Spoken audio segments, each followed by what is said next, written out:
our focus also remains on fixing accountability. Who is really to be held responsible for this absolutely horrific tragedy? Of course, when we spoke to eyewitnesses, they said that there were lapses as far as the administrative preparedness is concerned. There were logistical lapses as well. Many of the eyewitnesses also saying that the organizers of the event did not cooperate with the local administration when the entire situation was unfolding. So all of those questions being raised, and the biggest question right now, where is the Bhole Baba? Because remember, he's not in Mainpuri where his ashram is, a huge ashram there in Mainpuri where police teams also went searching for him. He is somebody who has to sort of come out and explain a lot of things. Moral responsibility has to be taken by somebody, because remember, it was a huge event. Close to 75,000 to 80,000 people were expected, but more than 2.5 lakh people actually arrived for this particular event. Now he is, if you talk about this particular Baba, he has been mired in controversies earlier as well during the entire COVID, the COVID satsang that he held, where close to 50,000 people arrived for that particular congregation. So he was, and of course, earlier he claimed, he has made several tall claims, how he can sort of restore life, sort of resurrect people, and all of those claims have been made.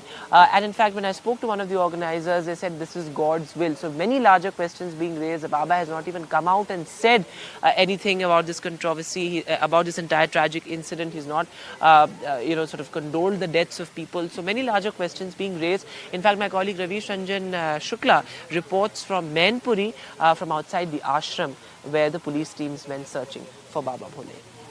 आप देख सकते हैं 21 बीघे में ये किला नुमा आश्रम बना हुआ है और बाकायदा इस आश्रम में दानदाताओं की एक बड़ी सूची लगाई गई है कि 2 लाख रुपए, 2.5 लाख रुपए से ये दान शुरू होता था और 50,000 रुपए तक का जिन लोगों ने दान दिया उसकी बाकायदा सूची लगाई गई है।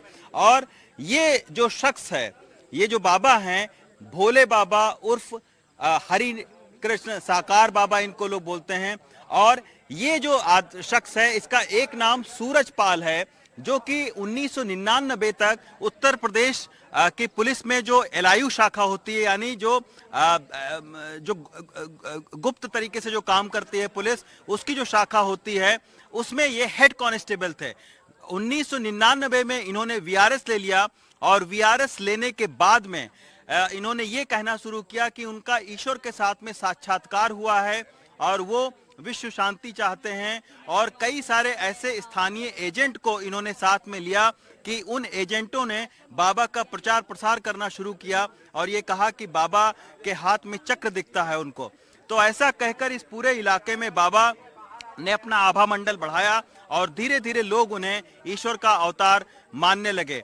तो आप देखिए कि बीते 15 सालों में बाबा ने इस पूरे इलाके में न सिर्फ बल्कि कई और राज्यों के लोगों पर अपना प्रभाव जमाया और लाखों की तादाद में उनके अनुयायी बन गए। लेकिन ये जो बाबा है, इसका जब इतिहास खंगाला गया तो ये पाया गया कि आगरा में इनके खिलाफ एक मुकदमा दर्ज था। एक लड़की की मौत हो गई और बाबा ने वहां ये दावा कर दिया कि हम इसको जिंदा कर देंगे। जब वो जिंदा नहीं कर पाए, वहां पर भी लाखों की तादाद में जो भीड़ है वो इकट्ठा हो गई। उसके बाद पुलिस ने जो है वो मुकदमा दर्ज किया।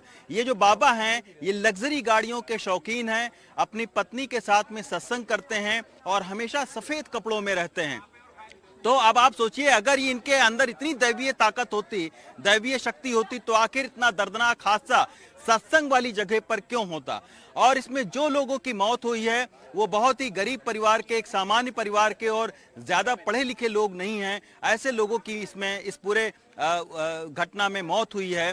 और ये आप देखिए कि उस घटना के बाद में बाबा खुद यहाँ पर मौजूद थे और उनके सेवादारों से कल हमारी बात हुई थी। सेवादारों ने कहा कि यहाँ पर 2:30 से 3 बजे के बीच में बाबा आए हैं, लेकिन उसके बावजूद बाबा ने ना तो मीडिया से बात की और ना ही कोई प्रेस के जरिए, ना ही इंटरनेट पर उन्होंने कोई शोक जताया कि आखिर इस घटना पर शोक है। अभी उनके एक और सेवादार से मेरी मोबाइल से बात हो रही थी, उनका ये कहना था कि सब ऊपर जो प्रभु की इच्छा है ये सारी चीजें।